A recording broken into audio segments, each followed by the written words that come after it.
She pretended to be a billionaire's wife to comfort his sick mom, but he ended up falling for her.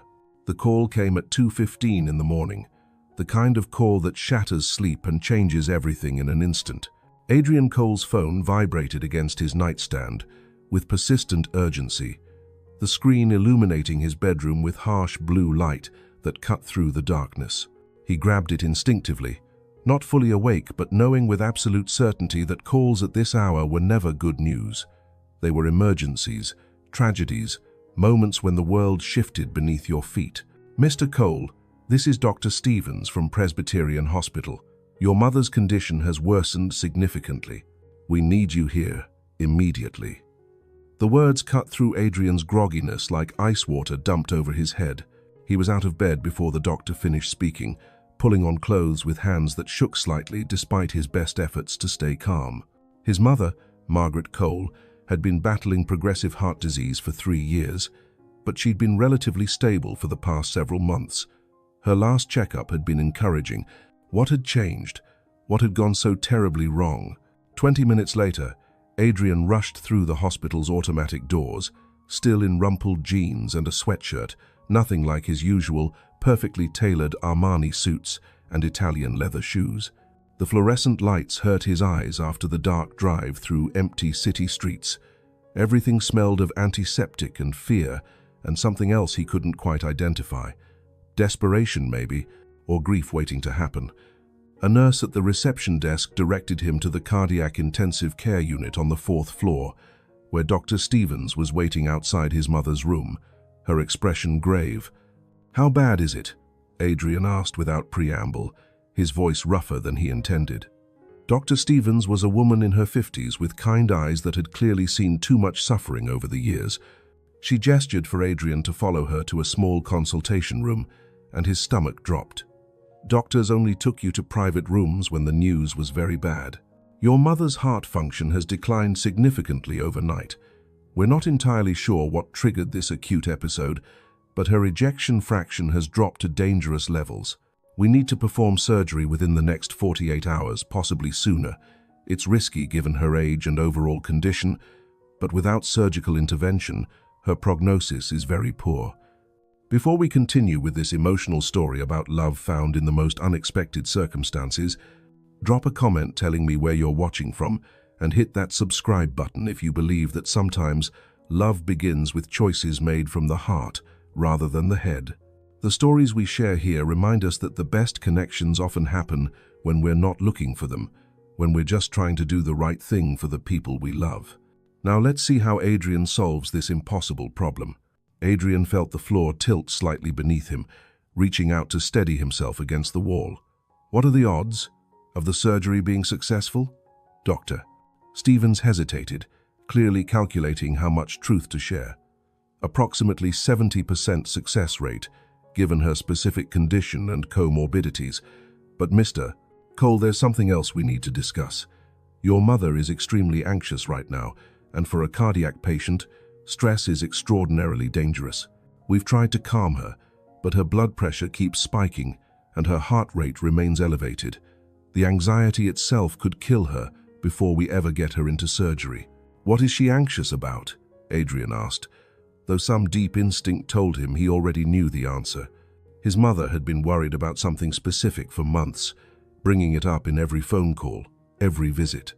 Dr. Stevens met his eyes directly. "Your wife. She keeps asking for your wife. She insists she needs to meet this woman before surgery, that it's her final wish before going under anesthesia. She says you promised to bring her, that you've been talking about her for months. Mr. Cole, her heart rate spikes dangerously every time we tell her we can't produce this person. The stress is literally endangering her life." Adrian felt his carefully constructed world crumbling around him. He'd been lying to his mother for the past 8 months, telling her he'd finally found someone special, that he was settling down and prioritizing personal life over the relentless pursuit of business success. The lies had started small and innocent enough, mentioning a woman he'd met at a charity event, saying they were seeing each other casually. His mother's joy at this news had been so profound, her relief so palpable, that Adrian had continued the deception. Each phone call, each visit, He'd added more details to the fictional relationship. Now those lies were quite literally threatening to kill her. "I'm not married," Adrian admitted, his voice barely above a whisper. The words felt like a confession of some terrible crime. "I know," Dr. Stevens said gently. "I checked your records when she kept insisting. Your emergency contact is listed as your assistant, and your marital status shows single. But your mother doesn't know that. And Mr. Cole, I have to be blunt with you, telling her the truth right now, revealing that you've been lying to her for months. The stress and disappointment could literally cause another cardiac event. Her heart simply can't handle that kind of emotional trauma in its current fragile state." "What am I supposed to do?" Adrian asked, desperation creeping into his carefully controlled voice. "I can't conjure a wife out of thin air. I can't produce a person who doesn't exist. Doctor." Stevens glanced down the hallway toward the nurse's station, then back at Adrian. She seemed to be weighing something carefully, balancing professional ethics against practical necessity. "Actually, there might be a way. It's highly unconventional, possibly even ethically questionable, but given the extraordinary circumstances." She trailed off, clearly uncertain whether to continue. "What way?" Adrian pressed, desperate enough at this point to consider almost anything. "Tell me, please. There's a nurse's aide who works the night shift here, Elena Martinez. She's been with us for about 2 years, working while she finishes her nursing degree. She's young, kind, exceptionally good with patients. I've seen her calm people having severe panic attacks, comfort families receiving the worst news of their lives, make the impossible seem somehow manageable. If anyone could pull off something like this convincingly, it's her." Adrian felt a mixture of hope and revulsion at what he was considering. "You're suggesting I pay someone to pretend to be my wife? To lie to my dying mother?" "I'm suggesting you give your mother peace before a surgery she might not survive, Doctor," Stevens said bluntly, her voice taking on the no-nonsense tone of someone who'd seen too many patients die with unfinished business weighing on their hearts. "I'm suggesting you provide her with the comfort she needs to go into that operating room without the kind of stress that could kill her on the table." "Is your pride worth more than her life, Mr. Cole?" The question hung in the air between them, unanswerable because they both knew the truth.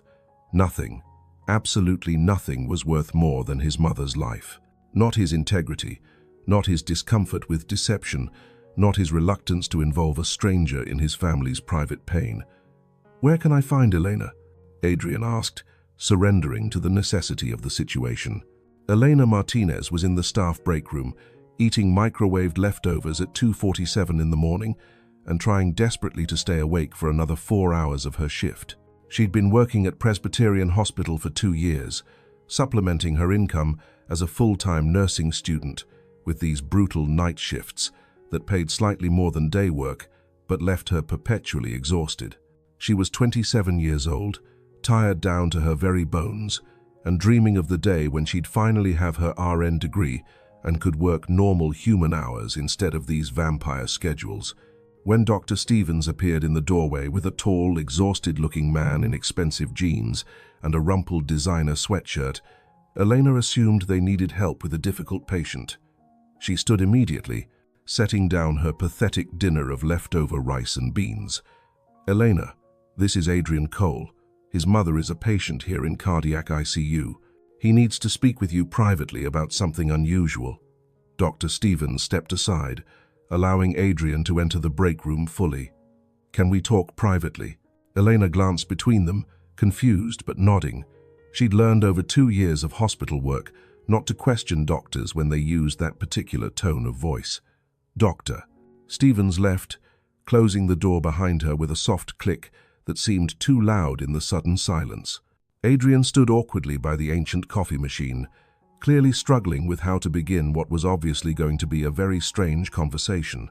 "My mother is having emergency heart surgery in less than 48 hours, he began, his voice tight with barely controlled emotion. "The surgery itself is risky. She's 72, she's had heart problems for years, and her overall health isn't great. But there's a complication beyond the medical issues. She's terrified, and her anxiety is making her condition significantly worse." "Doctor." Stephen says the stress alone could kill her before we even get her into surgery. Elena listened, her natural compassion already engaged, despite not knowing where this was going. I'm very sorry to hear that, Mr. Cole. That must be incredibly difficult for you and your family. There's more, Adrian continued, running his hands through his hair in obvious distress. She's asking to meet my wife before the surgery. She says it's her last wish, that she won't go under anesthesia until she's met this person. The problem is, he paused, looking like the words were physically painful to say. I'm not married. I've been lying to her for months, telling her I finally found someone, that I was prioritizing personal relationships over business, that I was building the kind of life she always wanted for me. I thought the lies would ease her constant worry. Now those lies might actually kill her. Understanding dawned on Elena's face, followed immediately by wariness. She'd been working in hospitals long enough to encounter all kinds of desperate family members, making all kinds of strange requests. Mr. Cole, what exactly are you asking me to do? I'm asking if you'd be willing to pretend to be my wife for a few hours tomorrow, just long enough to give my mother peace of mind before her surgery. I'll compensate you generously for your time, of course, whatever amount you think is fair for something like this. Elena sat down slowly in one of the break room's plastic chairs, processing the absolutely insane request. You want to hire me to lie to your dying mother, to pretend to be married to you, a complete stranger. I want to hire you to give her hope, Adrian corrected, sitting across from her with an expression of such raw desperation that Elena felt her heart twist. To let her believe, for just a few hours, that her son hasn't spent his entire adult life alone chasing money and success, that maybe, just maybe, he's actually found love and connection and the kind of happiness she always dreamed he'd have. Is that really such a terrible lie if it gives her peace before surgery that might kill her? Elena thought about her own mother, who she'd lost to aggressive breast cancer 3 years ago. She remembered those final days in hospice, how much it had mattered to her mother's peace of mind to believe Elena would be okay, that she wouldn't be alone in the world, that she had people who cared about her.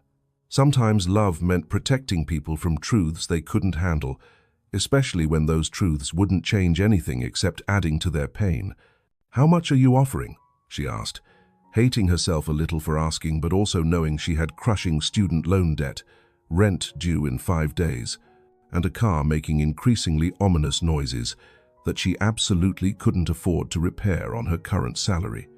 $20,000 for approximately 8 hours of work meeting my mother, spending time with her, convincing her we're married and happy together. Elena's eyes widened so dramatically, she probably looked comical. That was more than she made in 6 months of brutal night shifts. That was enough to make a serious dent in her student loans or fix her car, or build the emergency fund she desperately needed, but could never quite manage to start. That's completely insane, she said. You don't need to pay me that much for a few hours of pretending. Yes, I do, Adrian said firmly, because what I'm asking is insane and possibly morally questionable. I'm asking you to lie convincingly to a dying woman, to act like you're in love with her son, to provide comfort based entirely on deception. That's worth far more than $20,000, but it's what I can offer you immediately without raising questions with my accountant or having to wait for bank transfers. Elena studied him carefully, really looking at him for the first time.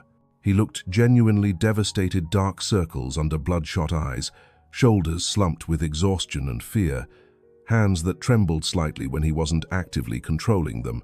This wasn't some rich man playing games or manipulating people for entertainment.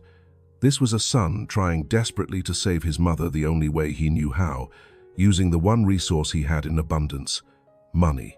I'll do it, she said finally, coming to a decision that felt both completely right and completely wrong. But not for $20,000. I'll do it for $5,000. That's fair compensation for my time and the ethical complexity of what you're asking. And Mr. Cole, I'm not doing this primarily for the money. I'm doing it because I understand what it's like to watch your parents suffer and feel completely helpless to fix it, to wish you could do anything at all to ease their pain. Adrian looked like he might argue about the price reduction, but Elena held up her hand firmly. $5,000, Mr. Cole. Take it or leave it. I don't need your charity, and I won't take advantage of your desperation. This is the price. Do we have a deal or not?" "Deal," he said, relief flooding his exhausted features. "And please, call me Adrian. If we're going to pretend to be married, even temporarily, Mr. Cole is far too formal." They spent the next 2 hours in that dingy break room, creating an elaborate backstory for a relationship that didn't exist. How they'd met at a charity fundraiser for children's hospitals 18 months ago, where Elena had been volunteering and Adrian had been one of the major donors. How he'd pursued her despite her initial reluctance to date someone so wealthy and from such a different world. How she'd gradually seen past his money and success to the lonely, driven man underneath who just wanted to be valued for himself rather than his bank account. Their first date, a deliberately simple dinner at a family-owned Italian restaurant in Brooklyn, nothing fancy or pretentious, where they'd talked for hours about everything from childhood dreams to favorite books. Their second date, a walk through Central Park, where they'd gotten caught in unexpected rain and laughed while getting completely soaked. The moment they'd both realized this was serious, about 6 months in, during a quiet dinner at her apartment where he'd helped her cook, and they'd ended up slow dancing to music from her phone in her tiny kitchen. Their engagement quiet and private, just the two of them on a beach in the Hamptons at sunset 3 months ago, with a simple ring because Elena had insisted she didn't need something ostentatious. Wedding plans that were deliberately vague because they'd been waiting for Margaret's health to improve, refusing to plan anything major without her involvement. Details upon details, each one designed to make the story believable, to answer the questions a curious and loving mother would naturally ask. "What does she know about me already?" Elena asked, taking extensive notes on her phone so she wouldn't forget any of the invented history. "That your name is Elena Martinez, that you work in healthcare in some capacity, that you make me laugh, and that you're kind. That's about all I've told her. I kept the lies relatively vague because I didn't have actual details to share without inventing things wholesale. And she's never demanded to meet me before now?" Elena asked. Adrian's face tightened with visible guilt. "She has, many times. I kept making excuses. You were busy with work or school. Scheduling was difficult. We'd definitely visit soon. She needed to focus on her health first. I was buying time, hoping the lie would somehow become irrelevant, or that I'd figure out a better solution. Obviously, that strategy has backfired spectacularly." They continued building their fictional relationship until Elena's shift ended at 7 in the morning. Adrian had briefly left around 5 to go to his penthouse apartment to shower and change into proper clothes, returning just before 7 with not only clean clothes but also with a jeweler he'd apparently called at some ungodly hour of the morning. The jeweler, a patient man named Marcus who clearly had a long-standing relationship with Adrian, produced a selection of engagement rings that made Elena's eyes water just looking at them. "Choose whichever one feels right to you," Adrian said. "Regardless of what happens with my mother or how this whole situation resolves, the ring is yours to keep. Consider it part of your compensation." Elena felt deeply uncomfortable selecting what amounted to tens of thousands of dollars worth of jewelry, but she understood the practical necessity. Margaret would expect to see an engagement ring. She selected the simplest option she could find, a platinum band with a single modest diamond, nothing ostentatious or showy. It was elegant and tasteful without being the kind of ring that screamed billionaire's wife. It felt strange, sliding the ring onto her left hand, this powerful symbol of commitment to a man she'd known for exactly 5 hours. "We should practice," Adrian said after Marcus the jeweler left with his security guard and his case of rejected rings. "Practice what?" Elena asked, though she suspected she knew what he meant. "Being married, being comfortable in each other's space. We need to be natural, touching each other, standing close, all those small intimacies that married couples take for granted. My mother is perceptive despite her illness. She'll notice immediately if we're awkward or uncomfortable around each other." He was absolutely right, of course. Elena had seen enough patients with their spouses over the past 2 years to know how couples move together, the unconscious synchronization of bodies familiar with each other's rhythms and boundaries. She stood from her chair in the break room, closing the distance between them. "Take my hand," she instructed, deciding to approach this like any other skill that needed practice. Adrian did as she asked, his palm warm and slightly calloused despite his wealth. She'd expected soft, uncalloused hands on a billionaire CEO, but apparently he did something physical regularly enough to develop calluses. Now pull me closer, like you have every right to my personal space. Like we've stood this close 1,000 times before. He hesitated for just a moment, then gently drew her into his orbit until they were close enough that Elena could smell his cologne, something expensive but understated, woody and warm. "Look at me like I'm the most important person in your world," Elena said softly. "Like my opinion matters more than any board meeting or business deal or investment opportunity." Adrian's eyes met hers, and something shifted in his expression. The desperation and fear receded, replaced by an unexpected softness, vulnerability that she doubted many people ever saw. "Like this?" he asked quietly. "Perfect," Elena whispered. "Now say my name. Not formally, not like you would to a colleague. Say it like you've said it 1,000 times in private moments." "Elena," Adrian said, his voice dropping to something intimate that sent an unexpected shiver down her spine. "How's that?" She nodded, her mouth suddenly dry. That's good. Very convincing. We should probably practice kissing too," she heard herself say, trying desperately to sound clinical and professional. "Your mother might expect to see some physical affection between us. We need to be comfortable with that." "Right," Adrian agreed, but neither of them moved for a long, awkward moment. Finally, he lifted one hand to cup her cheek gently, his thumb brushing across her cheekbone in a gesture that felt far more intimate than it should have. He leaned in slowly, giving her plenty of time to pull away, and pressed his lips to hers in a kiss that was supposed to be practice but felt disturbingly real. When they finally pulled apart, both were breathing slightly harder than normal. "That should work," Elena managed, her voice embarrassingly breathy. "For your mother, I mean." That looked convincing. "For my mother," Adrian echoed, but his eyes suggested he was thinking about something else entirely. They spent the rest of the morning preparing. Elena went home to her tiny apartment to sleep for a few hours and change into appropriate clothes. Adrian's assistant, a frighteningly efficient woman named Claire, had brought over several outfits in Elena's size, all tasteful and expensive without being flashy. Elena selected a simple blue dress that looked modest but presentable, the kind of thing a young professional woman might wear to meet her future mother-in-law. They'd agreed to arrive at the hospital at 2 in the afternoon, giving Margaret time to have lunch and rest, but also not putting off the encounter so long that her anxiety continued to build. Elena stood in front of her bathroom mirror, looking at herself in borrowed designer clothes and a ring that cost more than her car, preparing to lie convincingly to a dying woman about being in love with her son. This was either the kindest thing she'd ever done or the most morally questionable.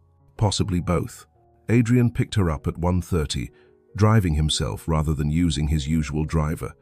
He carried a bouquet of simple daisies that Elena had mentioned liking during one of their early morning planning sessions. The attention to detail was impressive, she had to admit. "You ready?" he asked as they pulled into the hospital parking structure. His hands were gripping the steering wheel so tightly, his knuckles had gone white. "As ready as I'll ever be to pretend to be married to someone I just met," Elena said, attempting humor to ease the tension. "Are you ready?" Terrified, Adrian admitted, but also grateful. "Thank you for doing this, Elena. Truly." They walked into the hospital together, and Elena felt Adrian's hand find hers, his fingers lacing through her own. The ring caught the fluorescent lighting, sending little sparkles across the walls. This was it. They were doing this. Elena just hoped she could pull it off convincingly enough to give a dying woman the peace she desperately needed. Margaret Cole's hospital room was on the 4th floor, in the cardiac intensive care unit, where everything moved with quiet urgency. The nurses here spoke in hushed tones, monitoring equipment beeped rhythmically, and the air carried that particular tension that came from knowing every patient was teetering between life and death. Elena had worked in this unit before during her training rotations.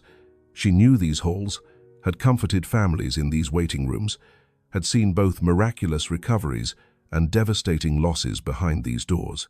But walking toward Margaret's room with Adrian's hand clasped tightly in hers, wearing a fake engagement ring and preparing to tell elaborate lies, felt entirely different from providing professional nursing care. Her heart pounded so loudly she was certain Adrian could hear it. "Breathe," he whispered, giving her hand a reassuring squeeze. "You're doing great already. Just be yourself, but slightly in love with me." Elena managed a nervous laugh. "Slightly in love? That's specific." "Very slightly," Adrian amended with the ghost of a smile. "Don't overdo it, or she'll get suspicious. My mother knows I'm difficult. She won't believe anyone is wildly passionate about me right away." They stopped outside Margaret's room, and Adrian paused to take several deep breaths. Elena could see his hands shaking despite his best efforts to appear calm. This wasn't just about deceiving his mother, this was about potentially saying goodbye to her. "We can do this," Elena said softly, reaching up to straighten his collar in a gesture that felt surprisingly natural. "Your mother loves you. She wants you to be happy. We're giving her that happiness, even if the package is a little bit dishonest." Adrian nodded, then pushed open the door. Margaret Cole was propped up in the hospital bed, connected to more machines than Elena could quickly count. Cardiac monitors, IV lines, oxygen tubing. Her face was pale and drawn, deep lines of pain etched around her eyes and mouth. She looked every one of her 72 years and then some. But when Adrian entered with Elena, Margaret's entire face transformed. Joy lit her features from within, erasing years in an instant, making her look vital and alive despite her obvious physical frailty. "Adrian, you brought her!" Margaret's voice was weak but filled with such profound emotion that Elena felt tears prick at her eyes. This woman had been waiting, hoping, worrying, and now her greatest wish was apparently walking through the door. "Mom, this is Elena, my wife." The word fell from Adrian's lips with surprising ease, and Elena watched him cross quickly to his mother's bedside, bending to kiss her forehead gently. "Elena, this is my mother, Margaret." Elena approached the bed, her nurse's training kicking in automatically. She assessed Margaret's condition even while smiling warmly, breathing slightly labored, color not good, obvious fluid retention suggesting heart failure, but mental status seemed clear and alert. "It's so wonderful to finally meet you, Mrs. Cole. Adrian has told me so much about you." "Margaret, please, we're family now," the older woman said, reaching out with trembling hands.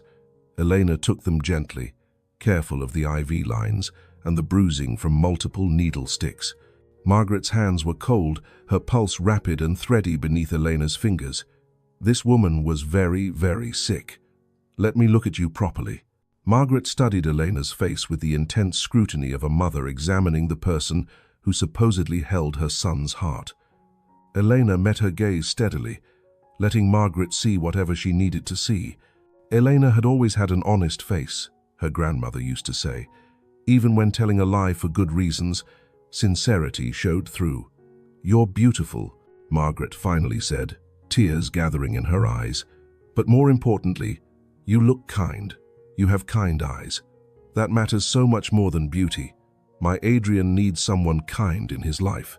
He spent too many years surrounded by ambitious people who only wanted something from him." "He is kind too," Elena said, glancing at Adrian with what she hoped looked like genuine affection.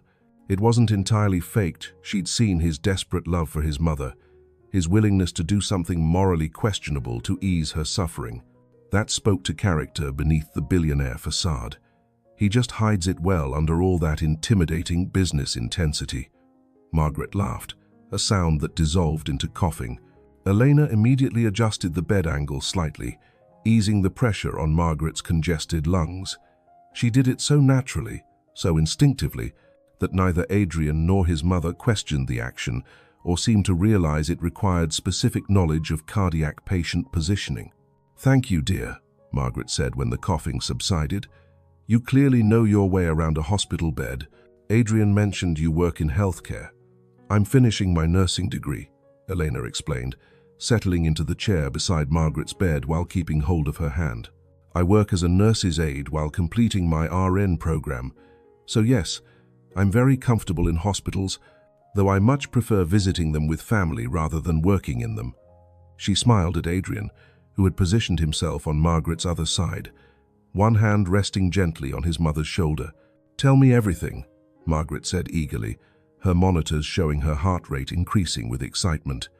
Elena monitored it carefully, knowing they needed to keep Margaret calm, but also understanding her desperate need to hear about her son's supposed happiness. "How did you two meet? When did you know it was serious? Why haven't you brought her to meet me before now, Adrian?" The last question carried a note of hurt that made Adrian flinch. For the next hour, Elena and Adrian spun their carefully crafted story. They took turns, building on each other's details, creating a narrative that felt organic rather than rehearsed. Elena described the charity fundraiser where they'd supposedly met, how Adrian had been surrounded by important people but had somehow noticed her across the room. He sent over champagne with a note that said, "You look like you'd rather be anywhere else." "Same here," Elena improvised, and Adrian picked up the thread seamlessly. "She looked so uncomfortable in that fancy setting," Adrian added. Everyone else was networking and posturing, but she was genuinely there to support the cause. She spent the whole evening talking to the actual hospital staff instead of the donors. I found it refreshing. Margaret listened with rapt attention, occasionally asking questions that they navigated with varying degrees of success. Elena noticed that the best lies were the ones closest to truth when Adrian talked about how he'd pursued Elena. Despite her reluctance, there was real emotion in his voice, perhaps remembering actual relationships that hadn't worked out, or simply channeling his current desperate situation into the fictional narrative. "Our first date was at this tiny Italian place in Brooklyn," Elena continued, describing a restaurant she'd actually eaten at frequently when she could afford it. "Nothing fancy, just good food and real conversation. I think Adrian was testing whether I was interested in him or his money." "Were you?" Margaret asked with a knowing smile. "Interested in him, I mean?" "Eventually," Elena said, looking at Adrian with what she hoped was convincing affection mixed with exasperation. "He's stubborn and works too much, and can be infuriatingly logical about things that require emotion. But underneath all that, he's thoughtful and surprisingly funny. He remembers small details. He actually listens when I talk about my day, even when it's boring hospital stuff. And he makes me feel like I matter for who I am, not for what I can do for him." The words were supposed to be part of the act, but Elena realized with surprise that she was describing qualities Adrian had actually demonstrated during their brief acquaintance. He had listened carefully when she talked during their planning session. He had noticed that she liked daisies and remembered. He had looked at her like she was solving an impossible problem rather than creating a new one. "When did you get engaged?" Margaret asked, her voice growing tired but her eyes still bright with joy. 3 months ago, Adrian said, reaching across his mother to take Elena's hand. The gesture looked natural, practiced, like they did this all the time. Very quiet, very private, just the two of us on a beach at sunset. I didn't want a big production. I just wanted to ask Elena to spend her life with me without all the noise and pressure of public expectations. "And you said yes immediately?" Margaret asked Elena. "Actually, I made him wait 3 days," Elena said with a slight smile. This part of the story they'd specifically planned, knowing that immediate acceptance would seem unrealistic given the supposed relationship dynamics. "I wanted to make sure we were making the right decision for the right reasons. Marriage is serious. I needed to know Adrian was ready for what that meant." "Smart woman," Margaret approved. "Too many people rush into marriage without thinking it through. What made you finally say yes?" Elena looked at Adrian, and for a moment, the lie caught in her throat. What would make someone say yes to marrying a man like this? What would overcome all the practical obstacles and differences in their worlds? Because I realized that all the reasons I was hesitating are different backgrounds. The money, the public attention, none of those things mattered as much as how he made me feel. Safe, valued, like I could be completely myself without pretending to be someone different. That's worth more than all the logical reasons to say no. Margaret's eyes filled with tears. "That's exactly right. That's exactly what marriage should be. Adrian, you found someone who understands that. Someone who sees you, not your bank account or your company. She held both their hands, pulling them together across her bed. Promise me something. Promise me you'll take care of each other. Marriage isn't easy. There will be hard times, money problems, health scares, moments when you're angry or hurt or feeling distant from each other. But if you remember to be kind, to choose each other every single day, you'll be okay. Elena felt genuine tears slide down her cheeks. This wasn't about the lie anymore. This was a dying woman trying to ensure her son wouldn't be alone, trying to pass along wisdom earned through her own life experiences. I promise, Elena said, meaning it in some way she couldn't fully articulate. I'll take care of him, and I'll take care of her, Adrian added, his voice rough with emotion. His thumb stroked across the back of Elena's hand, and she wondered if he realized he was doing it. They stayed with Margaret for another hour, the conversation shifting to lighter topics. Elena helped Margaret eat lunch when the hospital meal arrived, patiently feeding her soup when Margaret's hands shook too much to manage the spoon reliably. She told stories about Adrian's supposed quirks, how he always lost his keys, how he was secretly terrified of horror movies, how he sang in the shower when he thought no one could hear. Margaret laughed at each story, her joy so profound that the cardiac monitors showed her vital signs actually improving. Adrian watched Elena with an expression that seemed more complex than their situation warranted. She was a natural at this, he realized. Not just the lying, though she was surprisingly good at that, but the genuine care she showed his mother. The way she held Margaret's hand, adjusted her position for comfort, monitored her energy levels, and suggested rest when she saw Margaret tiring. This wasn't just good acting. This was Elena being herself a caregiver, who genuinely wanted to ease suffering. You're good for him, Margaret said to Elena during a moment when Adrian had stepped out to speak with Dr. Stevens. I can see it in his face. He looks at you like you're the most precious thing in the world. I've never seen that expression on my son's face before. Thank you for loving him. Elena felt her heart twist painfully. He makes it easy to love him, she said, and was surprised to realize the words didn't feel entirely like a lie. When Adrian returned, Dr. Stevens accompanied him. Margaret, we need to start your pre-surgery prep soon. Your surgery is scheduled for tomorrow morning at 6. We need you well rested and as calm as possible. Margaret nodded, then held out her hands to both Adrian and Elena. Thank you both for coming, for letting me meet you before surgery, Elena. I feel so much better now, so much more at peace knowing Adrian has you, that he won't be alone if... She couldn't finish the sentence, but everyone in the room understood. If something went wrong during surgery, if she didn't make it through, you're going to survive this surgery, Elena said firmly, channeling every bit of nursing confidence she possessed. And when you do, we'll bring you to visit us. You can help plan the wedding and fuss over flower choices and do all the things mothers-in-law are supposed to do. I'd like that very much, Margaret whispered. I'd like that more than anything. After they left the room, Adrian led Elena to a quiet corner of the hospital, away from the intensive care unit. His shoulders were shaking, and Elena realized with shock that this composed billionaire was crying deep, gulping sobs of relief and grief and fear, all mixed together. Without thinking, she pulled him into a hug, letting him bury his face against her shoulder. Thank you, he whispered against her hair. Thank you for giving her that, for making her smile. I haven't seen her look that happy in months. You gave her peace before the most terrifying moment of her life. She loves you so much, Elena said, stroking his back in a gesture of comfort. Everything she said, everything she did, was about wanting you to be happy and cared for. That's pure love, Adrian. She's going into surgery tomorrow believing you have someone, that you won't be alone. That's a gift. A gift built on lies, Adrian said bitterly, pulling back to wipe at his eyes. I'm lying to my dying mother. What kind of son does that? The kind who loves her enough to ease her suffering however he can, Elena said firmly.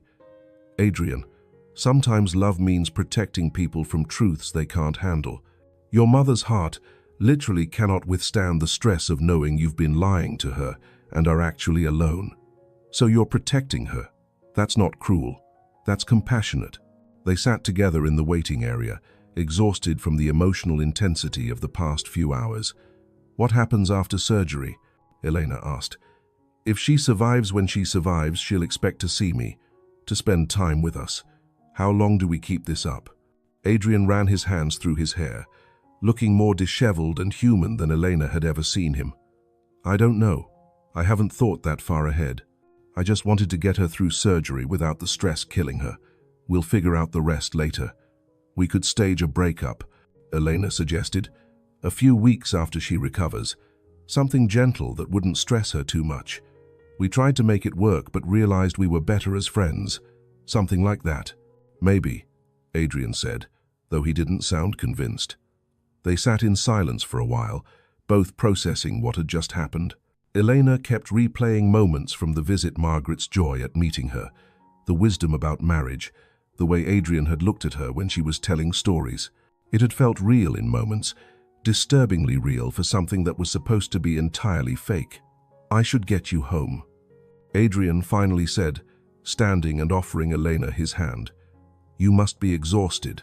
You worked all night and then dealt with this emotional marathon." "I'm okay," Elena said, though in truth she was bone tired. "Are you going to stay here?" "Until surgery tomorrow," Adrian confirmed. "I can't leave her alone overnight. Not before this." Elena nodded, understanding completely. If it were her mother, she'd do the same. "Text me when she's out of surgery. Let me know how it went." "You want updates?" Adrian seemed surprised. "Of course I want updates," Elena said. "Adrian, I just spent an hour holding your mother's hand and promising to take care of her son. Fake or not, I care what happens to her now. She's a lovely woman who deserves to survive this." Something shifted in Adrian's expression. "You're remarkable, you know that? You could have done the minimum, shown up, played the part, collected your money, but you actually cared. You engaged with her genuinely. You made her feel loved and valued. That wasn't in our agreement." "Some things shouldn't require an agreement," Elena said softly. "She's a scared woman facing mortality. I'm a nurse. Caring for scared people is what I do. The money is just a bonus to help with my student loans." Adrian looked at her for a long moment, then did something that surprised them both. He leaned in and kissed her forehead gently. "Thank you, Elena Martinez, for everything." Elena left the hospital with his kiss still tingling on her skin and his mother's words echoing in her mind.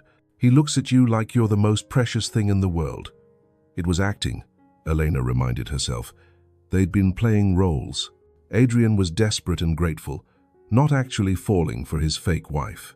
But walking to the bus stop in the gathering darkness, the engagement ring heavy on her finger, Elena couldn't shake the feeling that something had shifted during that hospital visit. Something neither of them had planned for or knew how to handle. Her phone buzzed with a text from an unknown number. She opened it to find a message from Adrian. "Thank you again for today. The money has been transferred to your account as agreed. But honestly, no amount of money could truly compensate for what you gave my mother." "Sleep well, Elena," she typed back. "You're welcome. I hope Margaret rests well tonight. I'll be thinking of you both tomorrow." Elena arrived at her tiny apartment to find her roommate, Jessica, waiting with questions. "Where have you been? You look exhausted and emotional, and why are you wearing such expensive clothes?" Elena looked down at the designer dress she'd completely forgotten she was wearing. She'd have to return it along with the ring once Margaret recovered. Once this whole strange situation was over. "I did something today that was either really kind or really terrible," Elena admitted. "I'm honestly not sure which." She told Jessica the whole story, leaving out identifying details but explaining the basic situation. Her roommate listened with increasing amazement. "So you pretended to be married to a billionaire to comfort his dying mother. That's like something out of a romance novel." "It's not romantic," Elena protested. "It's sad and complicated and morally ambiguous. This poor woman is terrified of surgery, and her son lied to make her feel better. I just helped maintain that lie." "But you said he looked at you a certain way," Jessica pressed, "and you felt something during the visit. Maybe this fake marriage isn't as fake as you think." "It's absolutely fake," Elena said firmly. "I'm being paid to play a role. Once his mother recovers, we'll stage a gentle breakup, and that will be that." We'll probably never see each other again. But lying in bed that night, unable to sleep despite her exhaustion, Elena kept thinking about Adrian's hand, holding hers, about his thumb stroking across her knuckles, about the way he'd looked at her when she was telling his mother stories, about his kiss on her forehead and the genuine gratitude in his eyes. This was supposed to be simple: play a role, comfort a sick woman, collect payment, walk away. But nothing about today had felt simple. It had felt complicated and emotional and surprisingly real for something that was supposed to be entirely fake. Elena finally fell asleep around 3 in the morning, still wearing the engagement ring because she was too tired to remove it. She dreamed of hospital rooms and warm brown eyes and a dying woman's advice about choosing each other every day. When her phone woke her at 6:15 the next morning, Elena grabbed it groggily, expecting her alarm. Instead, she found a text from Adrian sent just minutes ago. Surgery started at 6 a.m. They estimate 4 to 6 hours. I'll update you when she's out. Thank you for asking to be kept informed. It helps to know someone else cares what happens. Elena sat up in bed, suddenly wide awake. Someone else cares, as if they were in this together, as if yesterday had created some kind of bond beyond their transactional agreement. She typed back, "I'll be thinking of her all day. Stay strong, Adrian. She's going to make it through this." Elena went about her day attending a morning lecture on cardiac nursing that felt surreally relevant, studying in the library, eating a quick lunch between classes. But her mind kept drifting to Presbyterian Hospital's 4th floor, to an operating room where surgeons were literally holding Margaret Cole's heart in their hands, to a waiting room where Adrian sat alone, terrified of losing his mother. At 1:43, her phone buzzed. Adrian's text was brief but profound. "She made it through surgery. Doctors say it went better than expected. She's in recovery now. Critical but stable." Elena felt tears of relief sting her eyes, earning confused looks from other students in the library. She texted back immediately, "That's wonderful news. I'm so glad she made it through. How are you holding up?" His response came several minutes later, exhausted, relieved, terrified still because the next 72 hours are critical, but grateful. So grateful she survived the surgery itself. "Thank you for caring, Elena. It means more than you know." They texted sporadically throughout the afternoon as Margaret remained stable in recovery.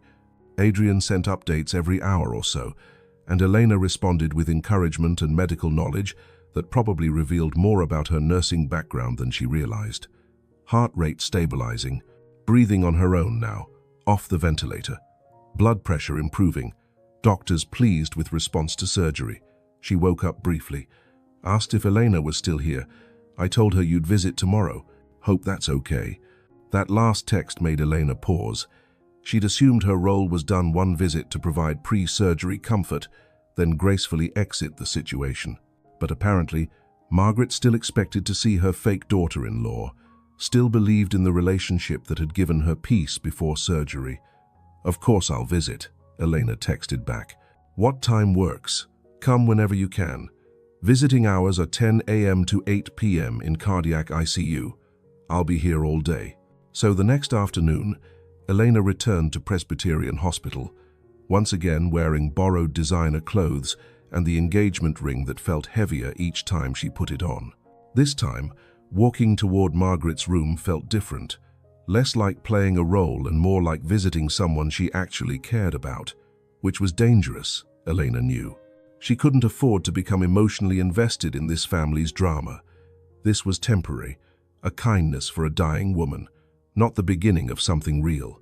But when she walked into Margaret's room and saw Adrian's face light up with genuine relief and happiness at her arrival, Elena felt something in her chest tighten in a way that had nothing to do with the fake engagement and everything to do with very real, very complicated emotions she absolutely should not be developing.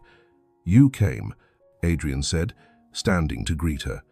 He looked exhausted, dark circles under his eyes, clothes rumpled, hair disheveled, but his smile was real and warm and directed entirely at Elena. "I said I would," Elena replied, and then, because it felt natural, she hugged him.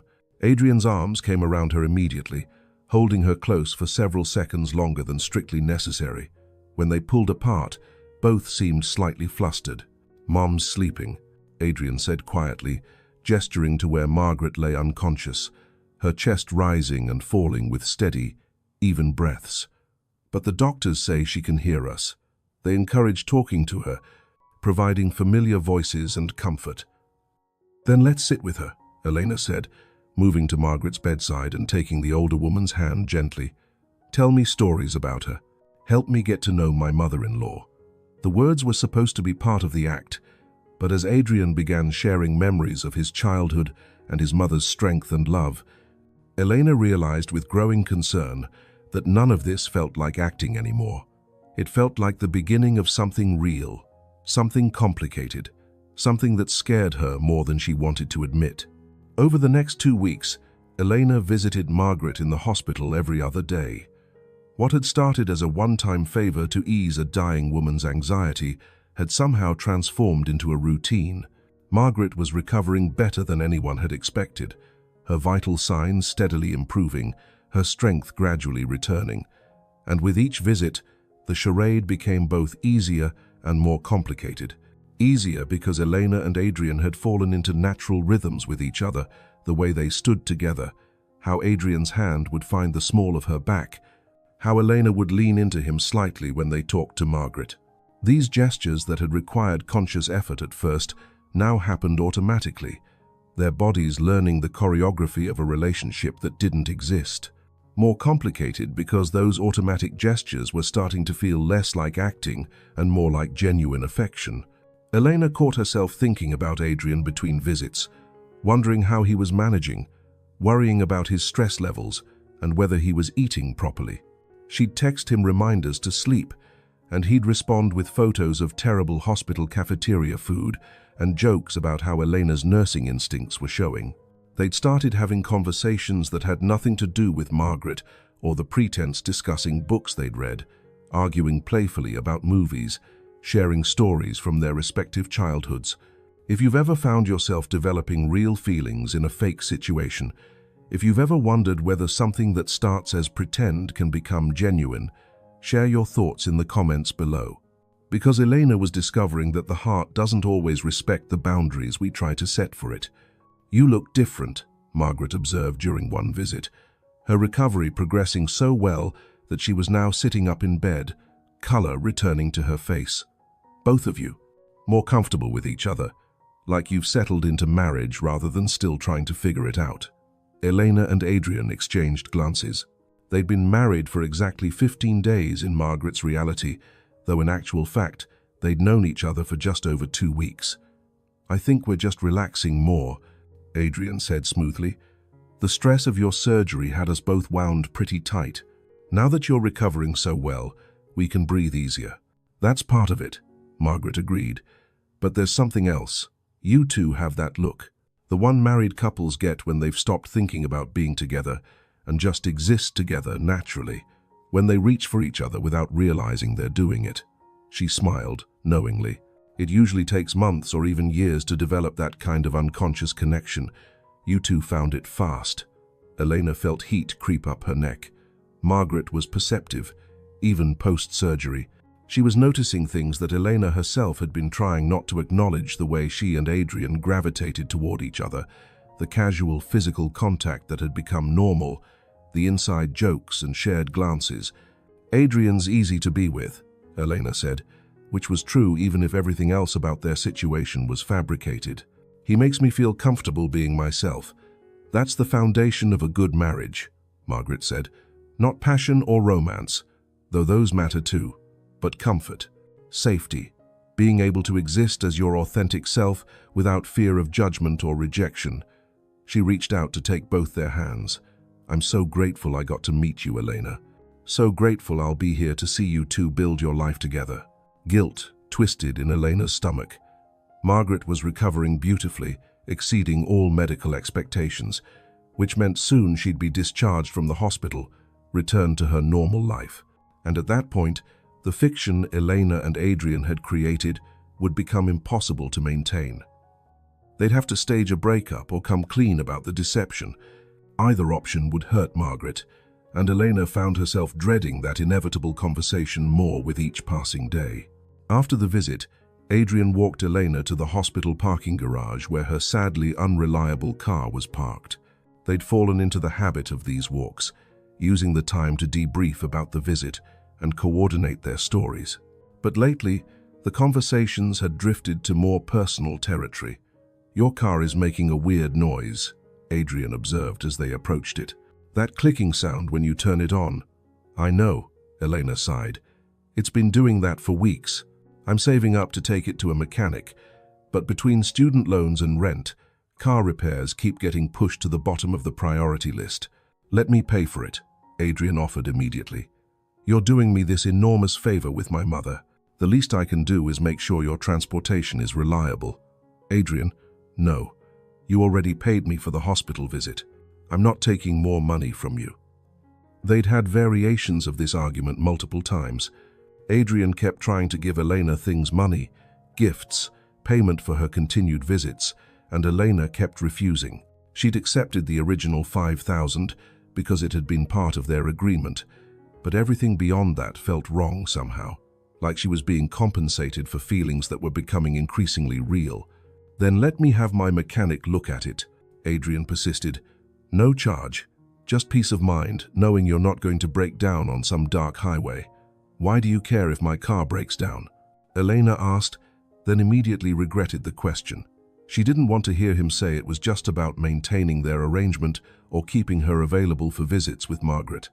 Adrian was quiet for a moment, then said softly, "Because I care about you. These past 2 weeks, spending time with you, getting to know you beyond the role you're playing, I've come to genuinely care what happens to you, Elena. Is that so hard to believe?" Elena's heart stuttered. "Adrian, we need to be careful. This arrangement we have, it's temporary. Your mother is recovering, which means soon we'll have to end this pretense. We can't let ourselves forget that this isn't real." "What if I don't want it to be temporary?" Adrian said, turning to face her directly. "What if I want to keep seeing you after my mother is discharged? Not as my fake wife, but as someone I'm genuinely interested in getting to know better." "You don't mean that," Elena said, though her heart was pounding. "You're emotional because of everything with your mother. You're grateful and stressed and probably not thinking clearly." "I'm thinking very clearly," Adrian insisted. "Elena, you walked into my life during the worst crisis I've ever faced, and you didn't just help me lie to my mother. You showed me what genuine kindness looks like, what compassion and empathy and putting others' needs before your own looks like. You make me want to be better. You make me laugh, even when I'm terrified. You see past the money and the business success to who I actually am, underneath all that. Do you have any idea how rare that is?" "Adrian." Elena didn't know what to say. Every rational part of her brain screamed that this was a terrible idea. They came from completely different worlds. Once Margaret knew the truth, she'd probably hate Elena for the deception. And relationships built on lies rarely survived, even if the lies had been well-intentioned. But her heart wasn't listening to rationality. Her heart was remembering how safe she felt when Adrian held her hand, how his smile could brighten her entire day, how talking to him felt as natural as breathing. "I'm not asking you to decide anything right now," Adrian continued. "I'm just asking you to consider the possibility that maybe what started as an arrangement has become something real. That maybe we don't have to walk away from each other when my mother gets discharged." "I need to think about it," Elena said finally. "This is complicated and confusing, and I don't want to make decisions based on emotional intensity that might fade when the crisis is over." "Fair enough," Adrian said. "Think about it. But Elena, I'm not confused about my feelings. I know what I want. The question is whether you want it too." He kissed her forehead, that gesture that had become familiar over the past weeks, then watched as she got into her clicking car and drove away. Elena made it approximately 3 blocks before pulling over to collect herself, her hands shaking too much to drive safely. What was she doing? She was a nursing student with crushing debt and an uncertain future, and she was developing feelings for a billionaire CEO who lived in a completely different stratosphere. This could only end badly, except it didn't feel like it would end badly. It felt like maybe, impossibly, it could be the beginning of something extraordinary. Margaret was discharged from the hospital 3 days later, released to a private recovery facility where she'd continue cardiac rehabilitation under medical supervision. Elena and Adrian visited her there together, maintaining their charade but both aware that the end of this arrangement was approaching. "When can I come visit your home?" Margaret asked during one visit. "I'd love to see where you two live, how you've set up your space together." Elena felt panic flutter in her chest. They didn't have a home together. They didn't even have a consistent story about where they supposedly lived. "Soon, Mom," Adrian said smoothly. "Once you're stronger and the doctors clear you for more extensive outings. We want to make sure you're fully recovered before we have you climbing stairs or dealing with travel." It was a good deflection, but it bought them maybe 2 weeks at most. After Margaret left, Adrian asked the question they'd both been avoiding. "What do we do? She's recovering faster than expected, which is wonderful medically but complicated for us. We need an exit strategy." "We tell her the truth," Elena said, even though the thought made her feel sick. "We explain that you lied to ease her anxiety before surgery, and that I helped maintain that lie to protect her health. We apologize and hope she understands." "She'll be devastated," Adrian said flatly, "and hurt, and probably furious with both of us." "I know," Elena whispered. "But Adrian, we can't keep lying indefinitely. Eventually she'll figure out we don't actually live together, that we're not planning a wedding, that this whole thing is fiction. Better to come clean now while our motives can still be understood as compassionate rather than manipulative."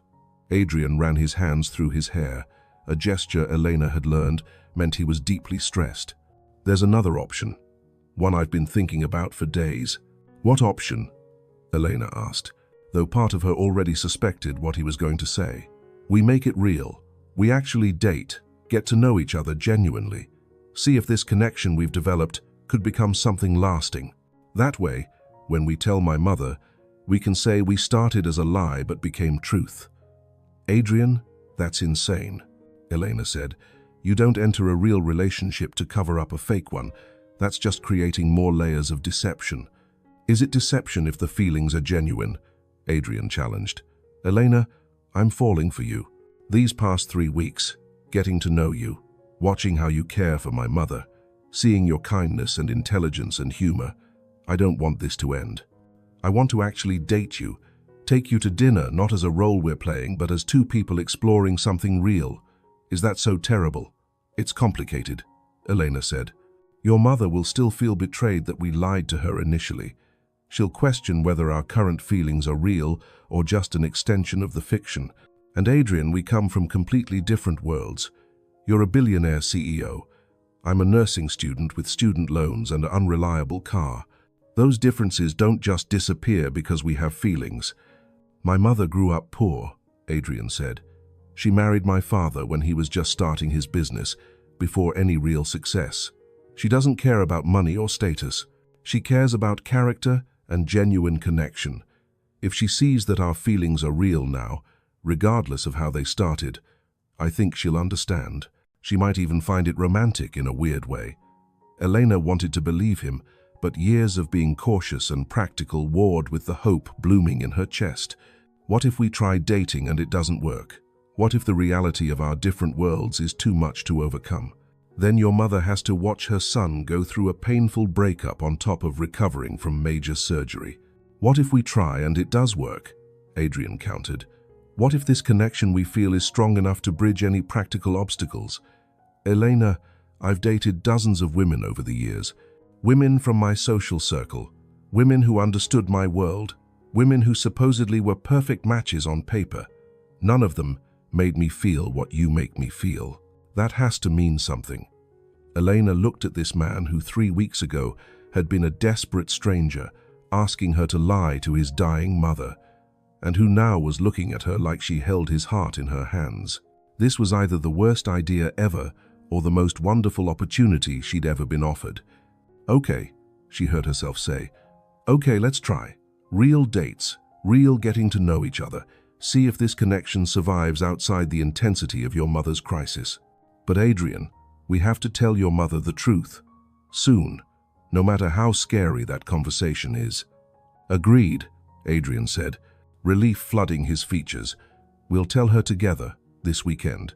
Explain everything, the lie, why we told it, how we developed real feelings, our intention to date genuinely now, and we'll face whatever consequences come from that honesty. That Saturday, they arrived at Margaret's recovery facility together, both nervous about the conversation ahead. Margaret looked better than she had in months.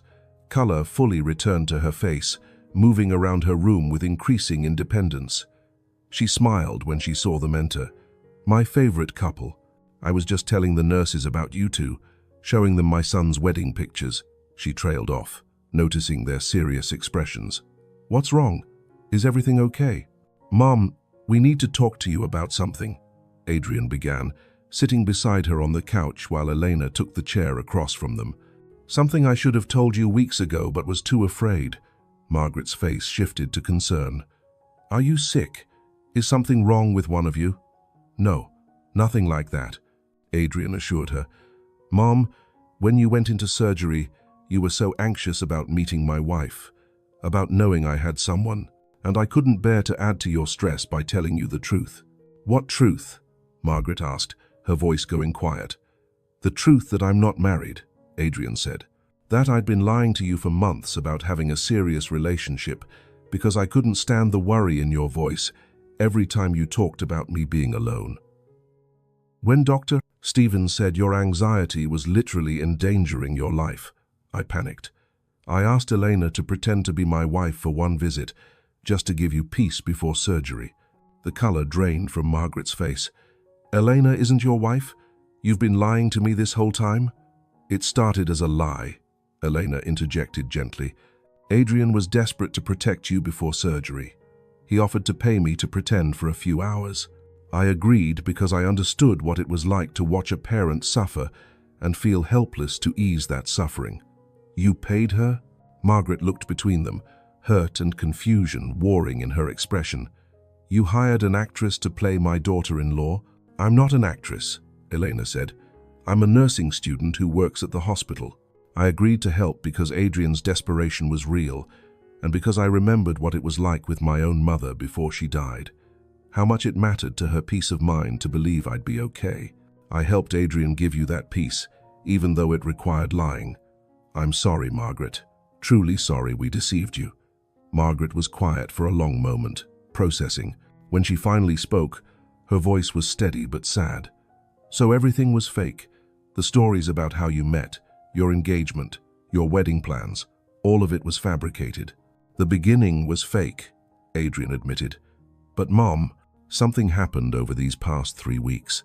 Spending time together, getting to know each other. Elena and I developed real feelings. We're not pretending anymore.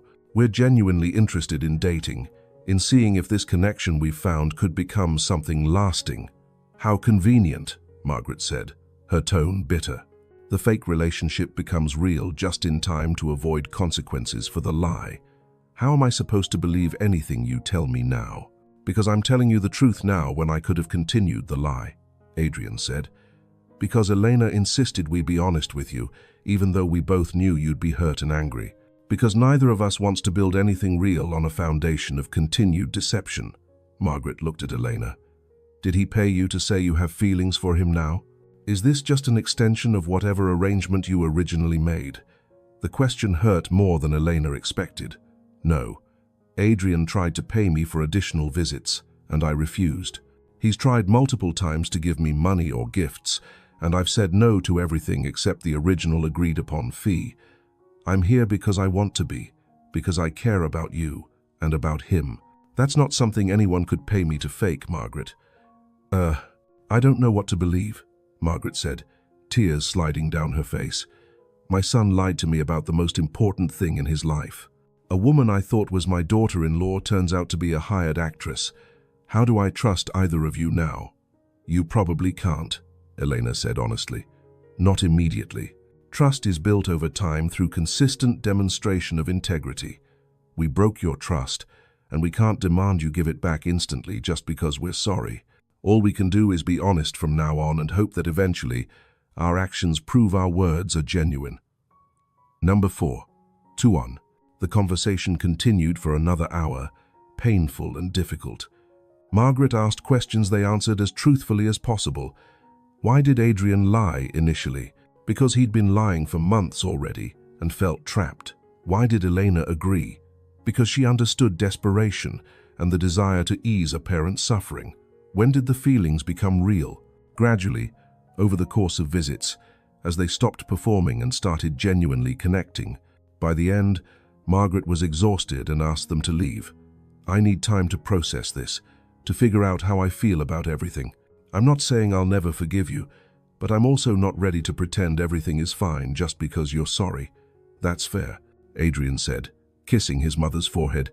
Take all the time you need. I love you, Mom. That was never a lie. I love you too, Margaret said, which is why this hurts so much, because you didn't trust me with the truth. Elena and Adrian left the facility in heavy silence. The conversation had gone about as well as could be expected, which was to say it had been painful, and there were no guarantees Margaret would forgive them. In the parking lot, Adrian turned to Elena. Thank you for being honest with her, for not letting me sugarcoat or minimize what we did. She deserved the truth, Elena said, even if it hurt her. Especially because it hurt her. The lie hurt her too, but at least now the hurt comes with honesty. Now, do you still want to try? Adrian asked. To date genuinely, or did that conversation change things for you? Elena thought about it carefully. Everything rational said she should walk away, that this situation was too complicated and messy, but her heart insisted otherwise. I still want to try, she said. But Adrian, we need to take this slowly.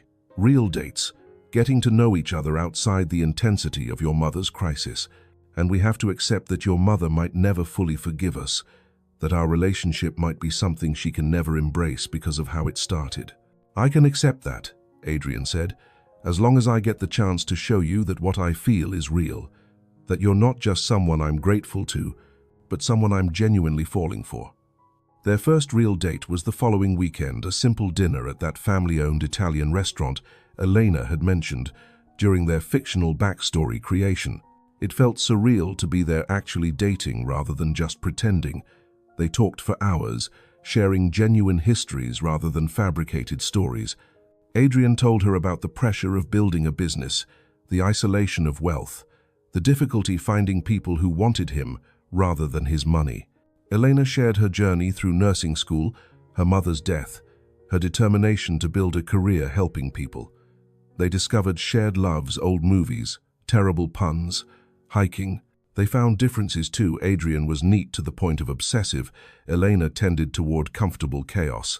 He was a morning person, she was decidedly not, but the differences felt manageable, even charming. Over the following weeks, they continued dating. Real dates without the performance aspect, though both admitted it felt strange at first. They'd learned each other as actors playing roles. Now they were learning each other as their authentic selves. Adrian took Elena to places she'd never been: museums, concerts, restaurants she couldn't afford on her student budget. He always offered to pay, and Elena gradually learned to accept graciously rather than refusing out of pride. Elena introduced Adrian to her world, studying together in the library, cheap takeout, eaten straight from containers, walking through her neighborhood where luxury meant having a reliable car.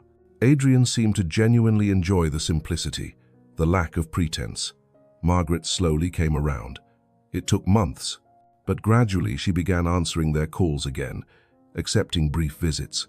The hurt didn't disappear overnight, but she seemed to recognize that their remorse was genuine and their feelings real. I still don't understand why you thought lying was the answer, she told Adrian during one difficult conversation. But I understand desperation, and I can see that what you have now with Elena is genuine, even if it started from deception. 6 months after that first hospital visit, Elena and Adrian stood together at a small gathering in Margaret's home. She'd fully recovered from surgery, returning to her normal life with a strengthened heart. The gathering was ostensibly to celebrate her recovery, but Adrian had another agenda. "Mom, Elena and I have an announcement," he said, pulling Elena close. "We've been dating genuinely for 6 months now, getting to know each other outside the crisis that brought us together. and I've realized that the future I want is one with Elena in it. We're engaged, for real this time."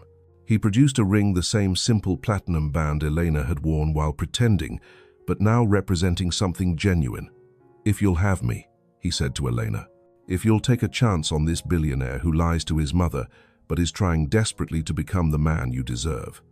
Elena looked at this man who'd entered her life in the strangest possible way, who'd shown her both his worst moment and his capacity for growth and change. "Yes," she said, "I'll take that chance. I'll choose you, every single day, just like your mother advised." Margaret cried, but they were happy tears this time. "I'm glad the lie became truth," she told them later.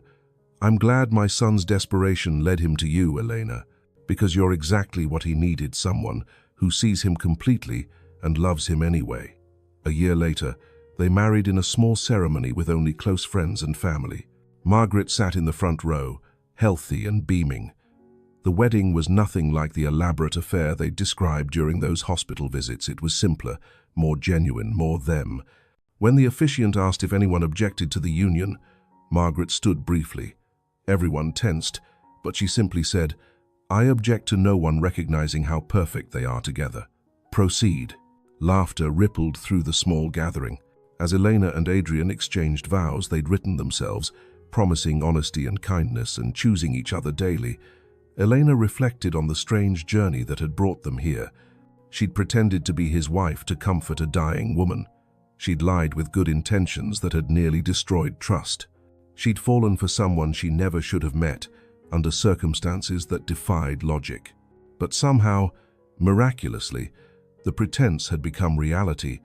The fake relationship had transformed into genuine love. The lies had given way to truth, and the billionaire who'd been desperate enough to hire a fake wife had found his actual soulmate in the nursing student who'd agreed to help. After the ceremony, Margaret pulled Elena aside. "You know what I've learned through all this?" she asked.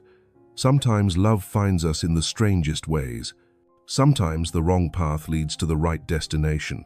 And sometimes the people who pretend to love us end up actually loving us, if we give them the chance." "You forgave us," Elena said. "I wasn't sure you ever would." "I forgave you because you stopped pretending," Margaret said.